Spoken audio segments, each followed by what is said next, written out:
been a hot minute since I've made a little long form video, and I just made my analog box for 2026.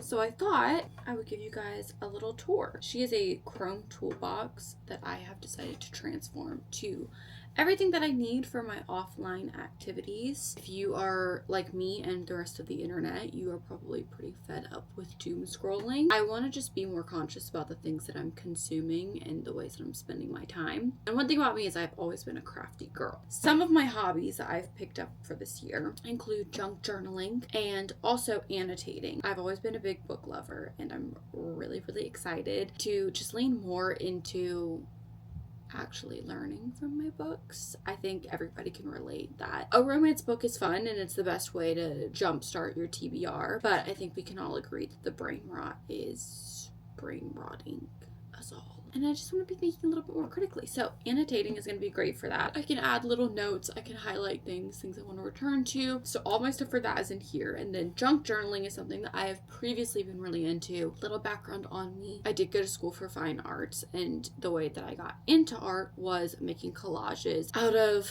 old magazines and newspapers and whatever the heck I could find lying around my house. And after making my collages, I got into making jewelry, and then I started tracing pictures out of books, and that was when I fell in love with drawing, which sent me on my entire trajectory for my life. I'm really excited to junk journal. It feels like returning home, and I always collect little things that I think would be cute to put in my journal, and then I just never do anything with them. So now I have a designated spot for everything. I have a system. I am very much type C in the sense that I have a lot of type A organizational skills, but I am a little sporadic and chaotic with my creativity. This feels like the start of something beautiful. Let's dive in.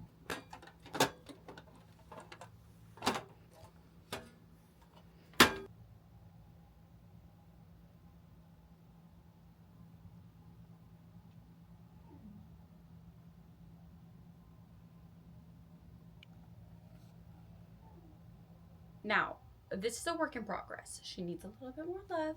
She needs a little bit more things. So I would love to know what you guys are putting in your analog boxes. If you have any recommendations for me, drop them below. So first down here, I have some little stickers. I'm really excited about layering these inside my junk journal. There's just a whole bunch of different ones. I also have these that I got from a local bookstore for obvious reasons. I mean, come on. And I also got some little silver stars. I've been very into stars lately. I'm not really sure what that's all about, but I'm loving it. I love a good pen for journaling. These, I forget what they're called, but they're like a Japanese brand that I got off of Amazon. These are the smoothest writing pens you will ever try. And they're 0.5, so they're really skinny. They're really smooth. I'm obsessed, and I just like having them all in here so I know they're safe and sound and they won't get stolen. And then just some scrap ribbon that I can use in my junk journal. These are really cool. These are little double-sided sticky tape pens. It's like a little roller tape pen. I love her. Moving on to this side. Over here we have my Instax printer. This is given to me by my boyfriend. And then some backup film. I love these. I think they're the perfect size for junk journaling. They're like just large enough that I can see everything, but they're not gonna like take up the whole page. And then we have some more ribbon. I got this one off of Amazon. It's just like a cotton lace ribbon. It's the same one that I have tied on the outside of the handles here. I really like it. I think it's like really good quality for what it is, so I'm into it. And then over here, I have some spare Polaroids and things. I've just been laying around in my house. Like, how cute is that? Like, I need to use that in a spread. Here I have some little notes for my boyfriend, some baggage claim tickets, just random little junk. Right here is where I'm keeping my annotating supplies. So we have some semi-transparent Post-its. It's not super see-through, but it's just see-through enough that I can write notes and circle things without actually writing in my book. And I have 1.5 billion colors. I'm very excited about them. And then I have my annotating tabs. Also obsessed with these colors. I kind of like to match my tabs to the cover of the book that I'm reading, so having a lot of variety is fun and cutesy to me. And then over here we have some colorful highlighters and pens. They coordinate. Now, moving down into the base.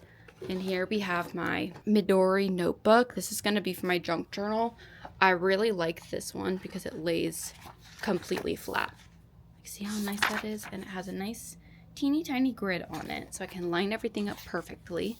And she's just nice and basic, and I can add her into a travel journal sleeve if I want. And of course I have my Switch. She's dead. I need to charge her, but I love her.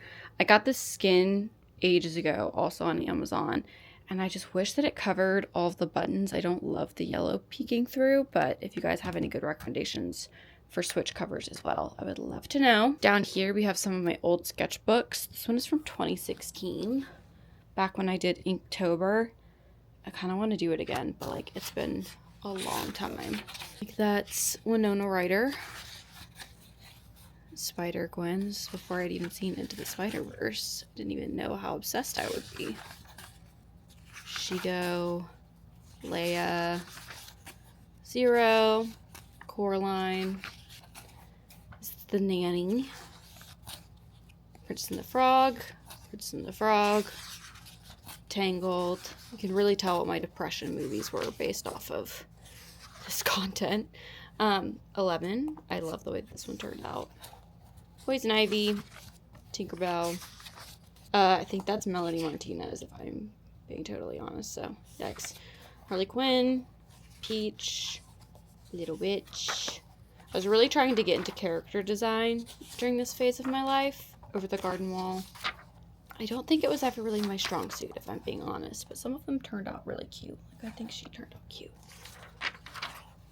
Merida. I don't know, I just feel like my proportions were always a little bit wonky, and I think I could have gotten the hang of it if I had just stuck with it, but I didn't love character design enough for it to feel worth it.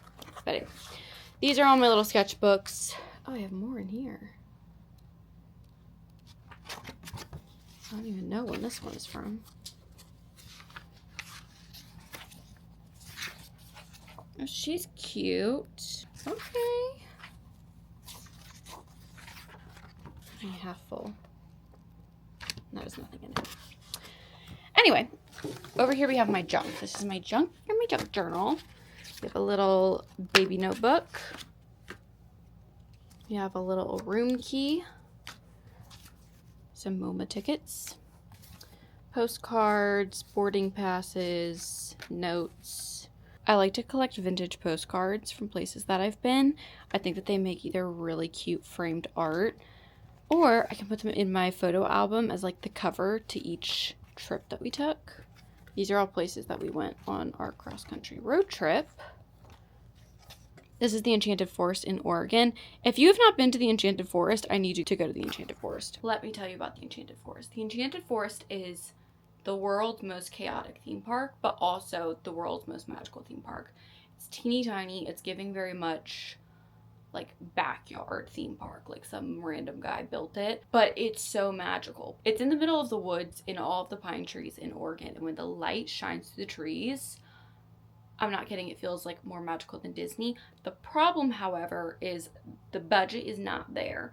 So she is a little spooky, she is a little creepy, and there is a Ghost Hunters episode. I think it's Ghost Hunters, Ghost Adventures. There's an episode, I think, of Ghost Hunters that is all about the Enchanted Forest and how it's haunted.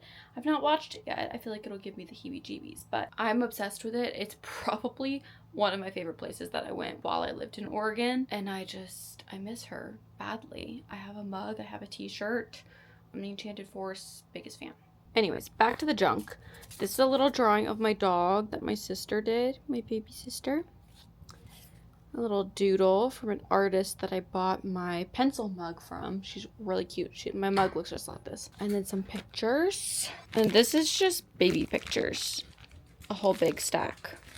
I won't show you all of those. These are vintage comic books. I used to have these on my walls. I did like a whole big collage, but I pulled these out because they're some of my favorite pieces of artwork from the book. And then I thought these would be fun to use as spreads. And that is an analog box. Isn't she precious? You like it? And that's my analog box. I am really excited about it. My goal for this year, like I said, is really just to shave down my screen time. So if you guys have any analog hobbies that you are really into right now, I've been thinking about trying my hand at needlepoint. Might add that to my analog box.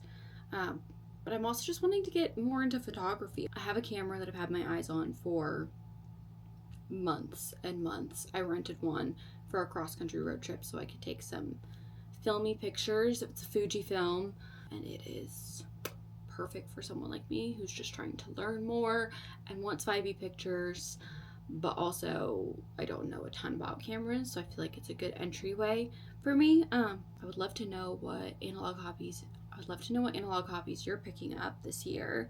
Do you have any resolutions? Do you have anything you're trying your hand at? I'm also trying to be more regular on this channel because I do think long form content is just, it's the vibe right now. I'm really cherishing slow and intentional content, and that's what I personally am consuming right now. So I want to do my part, and if I'm going to create something that I think is actually beneficial and helpful creatively and inspiration wise. I feel like it's just way more fun to sit down and watch a YouTube video than scrolling through 87 TikToks. I'll talk to you guys soon.